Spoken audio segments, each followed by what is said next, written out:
아들, 바쁜데 전화 받았네. 저녁은 먹었고, 우리 강아지들은 잘 있고, 엄마 다들 괜찮아. 근데 나 지금 애들 밥 먹여야 해서. 무슨 일이야? 별일 없지? 아니, 별일은 아니고, 그냥 목소리 듣고 싶어서. 엄마가 요즘 통 기운이 없어서, 기운이 없어. 잘 챙겨 먹어야지. 잠깐만. 엄마, 나 애들 봐야 해서 이만 끊을게. 별일 없으면 내가 시간 날 때 전화할게요. 엄마. 방금 아들은 어머니의 말을 끝까지 듣지 않았습니다. 아니, 어쩌면 별일이 아니라고 판단하여 더 이상 들을 필요가 없다고 생각했겠지요. 혹시 이 전화 통화가 어제 저녁 당신의 이야기처럼 들리지는 않으신가요? 자식을 위해 평생을 헌신했지만 이제는 내 기쁨이나 슬픔, 심지어 내 아픔조차 나눌 자리가 없어진 것 같은 기분. 자식의 삶에서 나는 점점 목소리를 잃고 투명 인간이 되어가는 것만 같은 서글픈 현실 말입니다. 오늘 영상은 바로 그 들리지 않는 목소리에 대한 이야기입니다. 자식에게 무시당하고 서운해하는 부모가 아니라 당당하고 존경받는 어른으로 다시 서는 지혜. 자식에게 모든 것을 베푸는 부모가 아니라 오히려 자식이 만나고 싶어 하는 매력적인 부모가 되는 놀라운 방법에 대해 이야기하려 합니다. 하지만 매력적인 부모가 되는 길을 이야기하기에 앞서 우리는 먼저 왜 수많은 부모님들이 자식의 삶에서 점점 투명인간이 되어가는지 그 가슴 아픈 현실을 정면으로 마주해야 합니다. 그것은 어떤 큰 사건으로 시작되지 않습니다. 아주 사소하고 일상적인 순간들이 쌓여 조용히 그리고 서서히 진행됩니다. 함께 밥을 먹는 자리에서 분가한 자식은 휴대폰만 들여다보고 나는 국물만 뜨고 있는 순간들. 생일이나 명절에도 축하해요라는 예의만 오갈 뿐 마음은 오가지 않는 순간들. 용기를 내어 인생의 지혜를 건네려 해도 엄마 그 얘기 이제 그만하세요 라는 차가운 대답이 돌아오는 순간들. 정성껏 만든 반찬을 싸들고 찾아갔지만 다음엔 보내지 말고 그냥 계세요 라는 말을 듣고 내 지극한 사랑이 이제는 귀찮은 존재가 되었음을 깨닫는 순간들. 이런 순간들이 반복되면서 우리는 서서히 말을 줄이고 부탁을 안 하고 속마음을 깊숙이 숨기게 됩니다. 더 이상 상처받기 싫어서 내가 먼저 거리를 두기 시작하는 것입니다. 그렇게 우리는 자식의 삶에서 조용히, 천천히 투명해져 갑니다. 우리는 사랑하기 때문에 한 걸음 물러섰지만 그 침묵이 자식을 더 멀게 만들고 있다는 사실은 미처 깨닫지 못합니다. 자식의 독립을 세상 누구보다 바라면서도 막상 그 독립이 나로부터의 완전한 분리처럼 느껴질 때 우리는 존재의 이유를 잃은 것 같은 깊은 허전함에 빠집니다. 그래서 다시 무언가를 해주고 싶은 마음에 다가가지만 돌아오는 반응은 괜찮아요. 안 그래도 돼요 뿐입니다. 그럴 때마다 우리는 한 걸음씩 더 뒤로 물러나 스스로 필요 없는 사람이라는 역할을 굳혀가게 되는 것입니다. 그 어떤 큰 다툼이 있었던 것도 아닙니다. 그저 나는 자식의 삶에서 조용히, 천천히 색깔을 잃어갔을 뿐입니다. 그것이 오히려 더 아픈 일입니다. 왜 이렇게 됐을까 하는 질문조차 이제는 나 혼자 속으로 삼키는 날이 많아졌습니다. 이 가슴 아픈 과정의 가장 큰 비극은 이것이 자식의 악이나 무심함 때문만은 아니라는 것입니다. 오히려 이 모든 비극의 씨앗은 자식을 너무나 사랑했던 우리 부모의 마음속 가장 깊은 곳에 숨겨져 있었을지도 모릅니다. 우리가 평생을 바쳐 실천해온 그 헌신적인 사랑이 어떻게 스스로를 투명인간으로 만드는 덫이 되었는지 그 근본적인 이유를 다음 이야기에서 들여다보겠습니다. 두 번째 이야기는 우리가 평생을 바쳐 자식에게 쏟아부었던 그 지극한 사랑이 어떻게 우리 자신을 잃어버리게 만드는 아름다운 덫이 되었는지에 대한 고백입니다. 우리는 자식의 행복을 위해 기꺼이 우리 자신을 희생했지만 바로 그 희생이 오늘날 우리를 무시당하는 부모로 만들었을지도 모른다는 가슴 아픈 역설에 대한 이야기입니다. 우리 세대는 그렇게 배웠습니다. 좋은 부모란 나보다 자식을 먼저 생각하고 나의 모든 것을 내어주는 사람이라고 말입니다. 자식이 웃으면 세상이 환해지고 자식이 아프면 온 세상이 무너지는 것 같았습니다. 내 기쁨과 슬픔의 주인이 내가 아니라 온전히 자식이 되어버린 것입니다. 그렇게 수십 년의 세월 동안 우리는 자식의 해와 달이 되어 그 주위를 맴도는 것에 익숙해졌습니다. 하지만 바로 그 지점에서 비극은 조용히 싹트고 있었습니다. 심리학자들은 이를 관계 몰입의 역설이라고 부릅니다. 한 사람에게 내 감정의 주도권을 전부 넘겨주면 사랑이 깊어질수록 오히려 상처는 더 깊어지고 관계는 더 위태로워진다는 것입니다. 자식의 작은 말 한마디에 천국과 지옥을 오가게 되고 자식의 무심한 행동 하나에 내 존재 전체가 무시당한 것처럼 느껴지는 이유가 바로 여기에 있습니다. 69의 한 어머님은 아들이 결혼하여 분가한 뒤 극심한 허전함에 시달렸다고 합니다. 40년 동안 그녀의 달력은 아들의 일정으로 빼곡했습니다.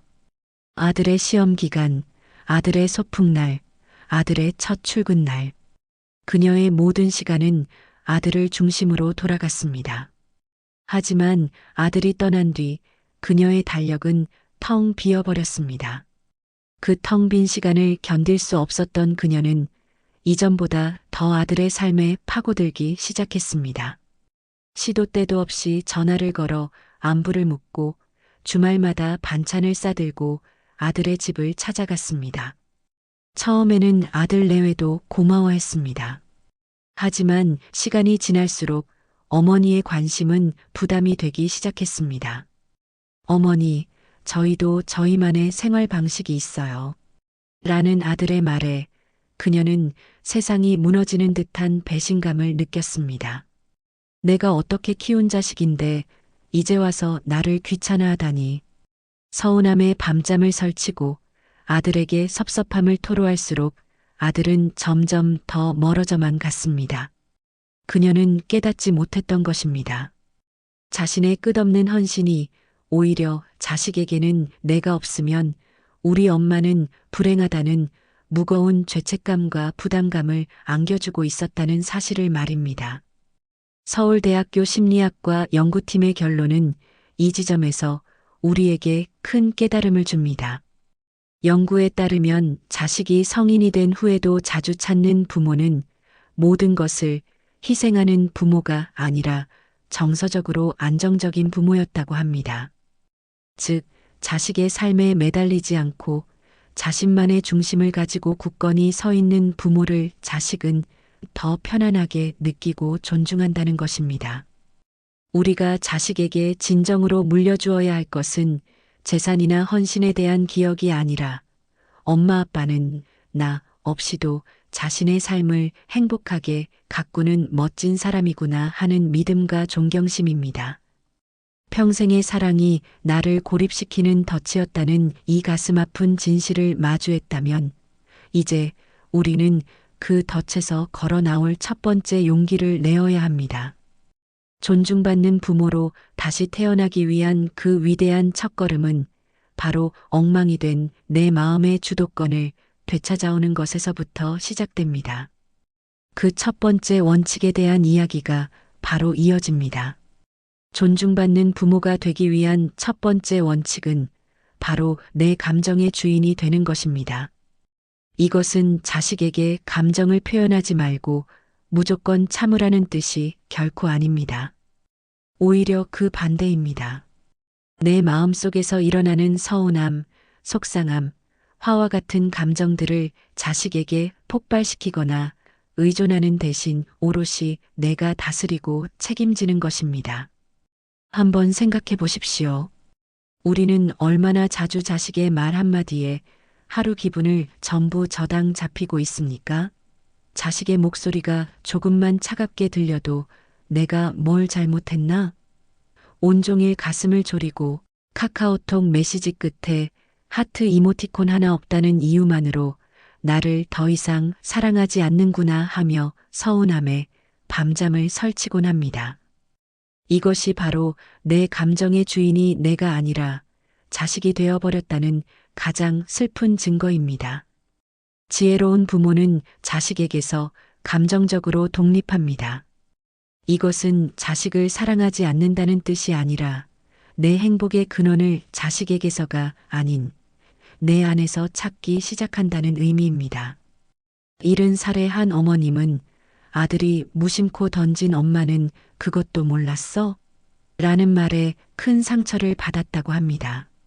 예전 같았으면 며칠을 그 말에 속상해하며 아들에게 서운함을 토로했을 것입니다. 하지만 그날 그녀는 잠시 숨을 고르고 이렇게 답했다고 합니다. 그래, 엄마는 그건 몰랐네. 대신 엄마는 내가 모르는 다른 걸 알고 있단다. 사람은 각자 아는 게 다른 법이지. 이 한마디가 바로 감정의 경계선을 세우는 것입니다. 아들의 무심함이 나의 가치를 훼손하도록 내버려 두지 않고 너의 말은 너의 것이고 나의 감정은 나의 것이라고 선을 긋는 것입니다. 이렇게 내 감정을 내가 지켜낼 때 자식은 비로소 깨닫게 됩니다. 우리 엄마는 더 이상 내 말 한마디에 휘둘리는 약한 존재가 아니구나. 존중해야 할 하나의 인격체구나. 가끔은 자식이 툭 던지는 말에 서운한 마음이 들 때 그 말은 조금 서운하네라고 담백하게 내 감정을 알려주는 것도 필요합니다. 중요한 것은 내가 나를 서운하게 만들었다고 비난하는 것이 아니라 내가 서운함을 느꼈다고 내 감정의 상태를 설명해 주는 것입니다. 말 안 하면 계속 그 선을 넘게 됩니다. 하지만 딱 한마디만이라도 내 감정의 경계를 알려줄 때 자식은 비로소 멈춰서서 우리를 다시 바라보게 됩니다. 내 마음의 주인이 되는 것. 그것은 자식에게 사랑받기 위해 더 이상 애쓰지 않는 것입니다. 오히려 내가 나를 바로 세우고 스스로 행복할 때 자식은 그 단단한 모습을 존경하고 따르게 됩니다. 이렇게 감정의 주도권을 되찾았다면 이제 우리는 자식에게 빼앗겼던 또 다른 중요한 것을 되찾아올 차례입니다. 그것은 바로 우리 인생의 시간입니다. 존중받는 부모가 되기 위한 두 번째 원칙은 자식에게서 내 시간의 주도권을 되찾아오는 것입니다. 이것은 자식과의 만남을 거부하라는 뜻이 아닙니다. 오히려 그 만남의 가치를 훨씬 더 귀하게 만들기 위한 지혜입니다. 우리 부모들의 달력은 언제부터인가 자식을 위한 대기 시간으로 가득 차 있습니다. 혹시 주말에 아들이 올지도 모르니 약속을 비워둬야지. 딸이 갑자기 반찬이 필요하다고 할지 모르니 멀리 가면 안 되지. 이처럼 자식을 위해 언제나 비워져 있는 우리의 시간은 역설적으로 자식에게 부모님의 시간은 언제나 비어 있다. 부모님의 시간은 내 시간보다 중요하지 않다는 잘못된 신호를 줍니다. 70살의 한 어머님은 분가한 딸과의 관계로 인해 매주 주말을 롤러코스터 같은 감정으로 보내야만 했습니다. 딸은 금요일 저녁이면 전화를 걸어 이렇게 말하곤 했습니다. 엄마, 내일 시간 되면 오후에 잠깐 들를게. 그 잠깐 들를게라는 불확실한 약속 하나에 어머님은 토요일 하루 전체를 꼼짝없이 집에서 딸을 기다리며 보냈습니다. 친구들과의 등산 약속도 복지관의 노래 교실도 모두 뒤로 미뤄야 했습니다. 어떤 날은 딸이 정말 오후 늦게 잠깐 들러 얼굴만 비추고 갔고 어떤 날은 급한 일이 생겼다며 아예 오지 않았습니다. 딸이 오는 날은 반가웠지만 오지 않는 날에는 온종일 기다린 허무함과 서운함에 밤잠을 설쳤습니다. 그녀의 시간은 더 이상 그녀의 것이 아니었고 딸의 변덕에 따라 종속되는 기다림의 시간일 뿐이었습니다. 그러던 어느 날 그녀는 큰 용기를 냈습니다. 금요일 저녁 딸에게서 똑같은 전화가 걸려왔을 때 그녀는 이렇게 답했습니다. 아이고, 어쩌니.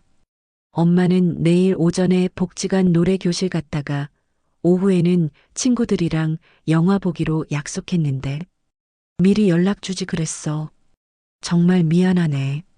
대신 다음 주 토요일 점심은 어떠니? 엄마가 맛있는 거 해놓고 기다릴게. 수화기 너머의 딸은 잠시 당황하는 듯 했지만 이내 엄마 바쁘셨구나. 알았어요. 그럼 다음 주에 봬요라고 답했습니다. 그날 이후 놀라운 변화가 일어났습니다. 딸은 더 이상 금요일 저녁에 갑작스럽게 연락하지 않았습니다. 대신 최소한 며칠 전에 미리 전화를 걸어 어머니, 다음 주 주말에 시간 괜찮으세요? 라고 어머니의 시간을 먼저 묻기 시작했습니다. 이것은 결코 이기적인 행동이 아닙니다. 오히려 자식에게 건강한 경계선을 가르쳐주는 가장 지혜로운 교육입니다. 내가 나의 시간을 소중히 여길 때 자식도 나의 시간을 존중하기 시작합니다. 늘 비어있던 존재에서 약속을 잡고 만나야 하는 귀한 존재로 바뀌는 것입니다. 무조건 주기만 하던 부모의 모가 한 번쯤 멈출 때 자식은 비로소 부모의 빈자리를 느끼고 그 존재의 감사함을 깨닫게 됩니다. 이렇게 내 시간의 주도권을 되찾아왔다면 이제 우리는 그 시간을 무엇으로 채워야 할까요? 존중받는 부모가 되기 위한 가장 근본적이고 중요한 마지막 원칙이 우리를 기다리고 있습니다. 존중받는 부모가 되기 위한 마지막 원칙이자 앞선 모든 원칙의 바탕이 되는 것은 바로 내 하루의 주인이 되는 것입니다. 자식의 연락만 기다리는 텅 빈 하루가 아니라 나만의 이야기로 꽉 채워진 단단한 하루를 살아내는 것입니다. 73세 한 어머님은 자녀들이 모두 분가한 후 몇 년간 깊은 무기력에 빠져 지냈다고 합니다. 아침에 눈을 떠도 갈 곳이 없고 만날 사람도 없었습니다. 하루의 유일한 낙은 자식들에게서 걸려오는 전화뿐이었습니다. 하지만 자식들 역시 각자의 삶이 바쁜 탓에 전화는 일주일에 한두 번 울리는 것이 전부였습니다. 그녀의 하루는 온통 기다림으로 채워져 있었고 그 기다림은 종종 서운함과 원망으로 변했습니다. 어쩌다 딸이 집에 찾아오는 날이면 그녀는 딸에게서 눈을 떼지 못했습니다. 밥은 먹었니? 요즘 힘든 일은 없니? 하며 끊임없이 질문을 쏟아냈고 딸의 모든 이야기에 귀를 기울였습니다. 하지만 정작 딸이 엄마는 요즘 어때? 라고 물으면 그녀는 할 말이 없었습니다. 나는 뭐 늘 똑같지. 그 대답 속에는 내 하루는 텅 비어 있고 나의 유일한 관심은 너뿐이란다 라는 무거운 메시지가 담겨 있었습니다. 딸은 그런 어머니를 볼 때마다 안쓰러우면서도 동시에 감당하기 힘든 부담감을 느꼈고 어느 순간부터 어머니의 집을 찾는 발걸음이 무거워지기 시작했습니다. 그러던 어느 날 그녀는 거울에 비친 자신의 무기력한 얼굴을 보고 큰 결심을 합니다. 내가 나를 이렇게 방치해서는 안 되겠다. 그녀는 수십 년간 마음속에만 품어왔던 꿈, 바로 그림을 배우기 위해 동네 문화센터의 수채화 교실에 등록했습니다. 처음에는 어색했지만 붓을 들고 하얀 도화지를 채워나가는 시간 동안 그녀는 난생 처음으로 오롯이 자신에게만 집중하는 기쁨을 느꼈습니다. 그녀의 하루가 달라지기 시작했습니다. 더 이상 자식의 전화를 기다리지 않았습니다. 그림을 그리고 함께 그림을 그리는 친구들과 차를 마시고 주말에는 작은 스케치 여행을 떠나느라 하루가 짧았습니다. 이제 딸에게서 전화가 오면 그녀는 이렇게 말했습니다. 어머, 미안하다. 엄마가 지금 그림 그리느라 바빠서 이따 저녁에 다시 통화하면 안 될까? 이것이 바로 관계의 역설입니다. 자식에게서 존중받고 싶다면 역설적으로 자식에게서 잠시 눈을 돌려 나 자신에게 집중해야 합니다. 내가 나를 챙기고 내 하루를 즐겁게 가꿀 때 자식은 안심합니다. 부모가 괜찮아 보이면 연락하는 마음도 편안해집니다. 서울대학교 심리학과 연구팀은 자식이 자주 찾는 부모는 정서적으로 안정된 부모였다고 말합니다. 부모가 자식만 바라보는 삶처럼 보이면 자식은 마음 한편에 부담을 느끼게 되기 때문입니다. 부담이 아니라 존재 그 자체로 편안한 사람, 때로는 자식보다 더 바빠서 만나기 힘든 사람. 그게 바로 자식이 진심으로 가까이 하고 싶고 존경하게 되는 부모의 모습입니다.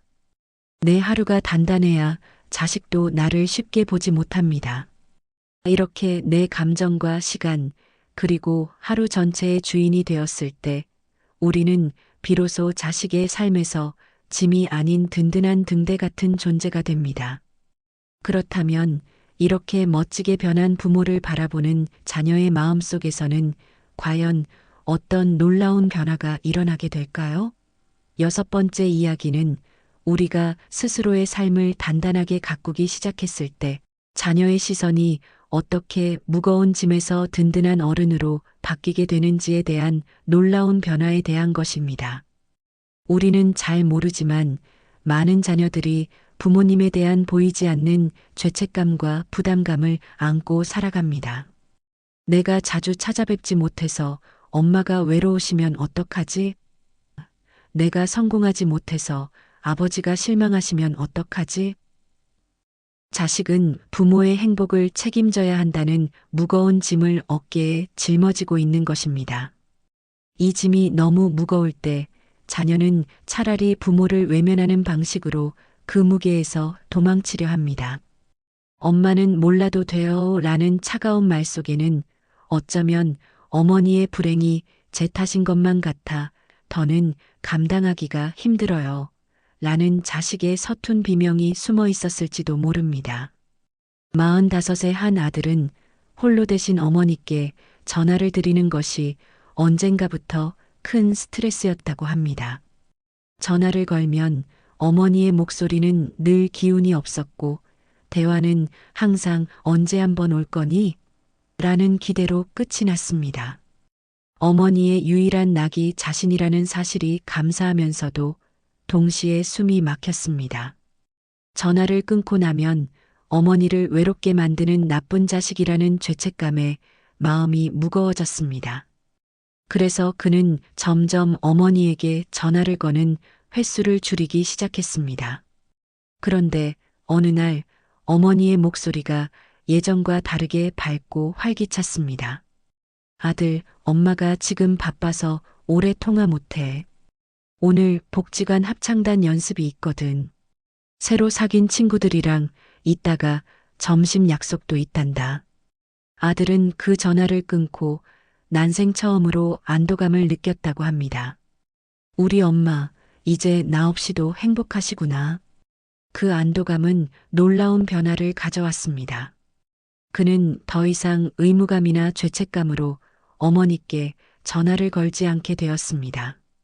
대신 순수한 궁금증이 생겨났습니다. 오늘은 합창단에서 무슨 노래를 배우셨을까? 새로 사귄 친구분들은 어떤 분들일까?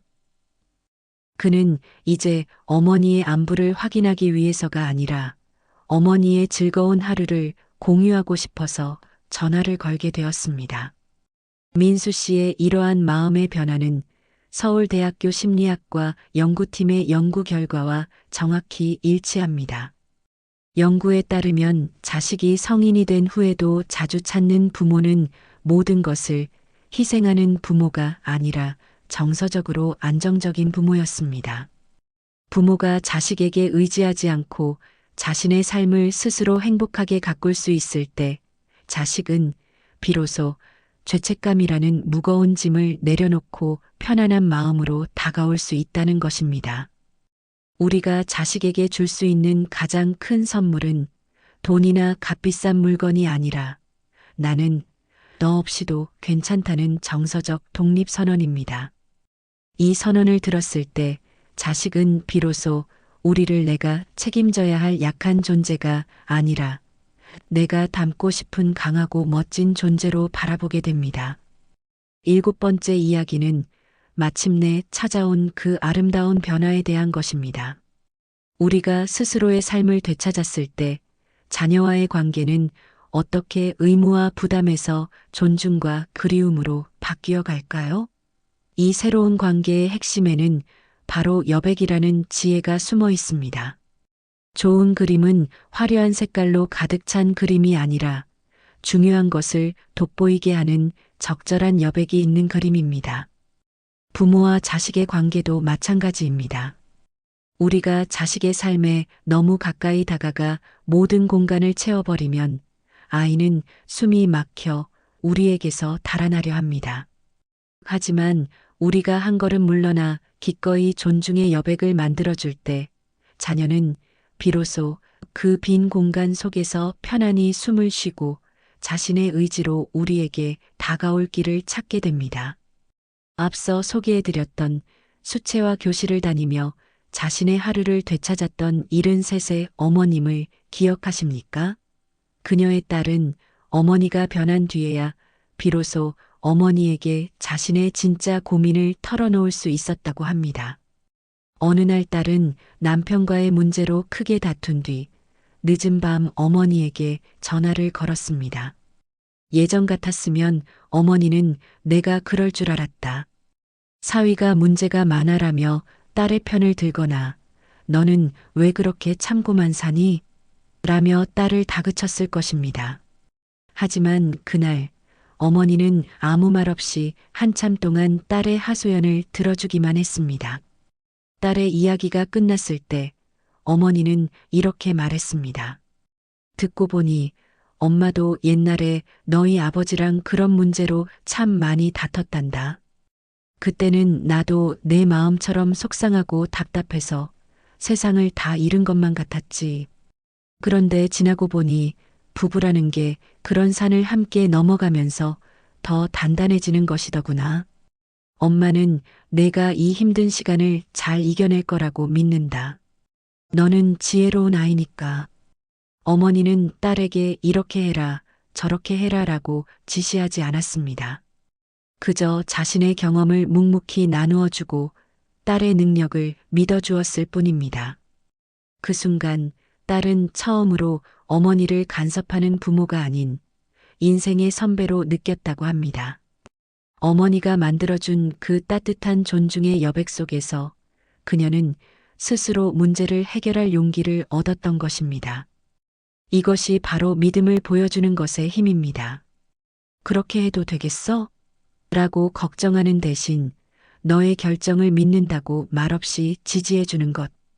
이것이 요즘 자녀들이 부모에게 가장 바라는 사랑의 언어입니다. 우리가 정서적으로 독립하여 든든한 버팀목이 되어줄 때 자식은 비로소 우리를 찾아와 자신의 가장 깊은 고민을 털어놓기 시작합니다.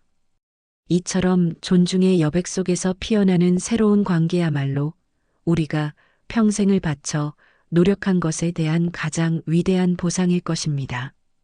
이제 마지막으로 오늘 우리가 함께 나눈 이 모든 지혜를 가슴에 품고 존경받는 부모로서의 남은 삶을 어떻게 살아가야 할지 그 마지막 다짐의 시간을 갖겠습니다.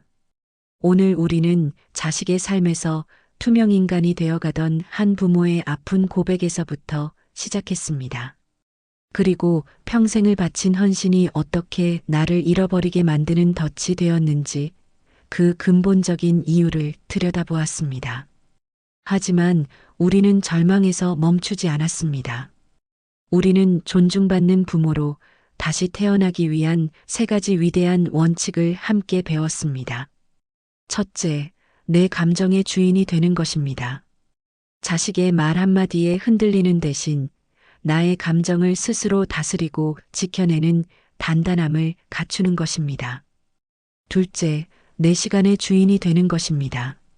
자식의 스케줄에 종속되는 삶이 아니라 나만의 계획과 약속으로 빛나는 하루를 살아가는 것입니다. 셋째, 내 하루의 주인이 되는 것입니다. 자식의 안부만을 기다리는 텅 빈 하루가 아닌 나만의 즐거움과 이야기로 내 삶을 가득 채우는 것입니다. 이 모든 원칙은 결국 하나의 진리로 이어집니다. 존중은 자식에게 요구하거나 기다리는 것이 아니라 내가 먼저 나 자신을 존중할 때 비로소 만들어지는 것입니다.